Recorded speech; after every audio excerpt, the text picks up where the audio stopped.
Ever wondered if your health insurance is active but don't know where to start? In this video, I'll walk you through a quick and reliable way to check your insurance status using just your Emirates ID. No phone calls, no paperwork, and no confusion. Start by opening any web browser and heading to the official Dubai Health Authority website. Once the homepage loads, scroll until you find the section labeled Check Insurance Status or Health Insurance. Click on that option to move to the verification page. You'll now see a field where you can enter your Emirates ID number. This is the 15-digit number printed directly on your Emirates ID card.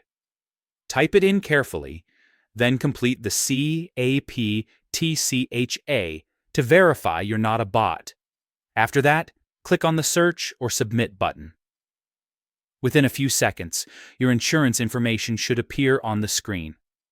You'll be able to view your insurance provider's name, the policy's validity period, and the type of coverage you currently have. It's a simple way to confirm whether your plan is active and who to contact if you need support. That's all it takes, a few clicks and your Emirates ID. If this walkthrough made things easier for you, make sure to like the video, subscribe for more quick guides, and tap the notification bell so you never miss an update. Thanks for watching, and I'll see you in the next one.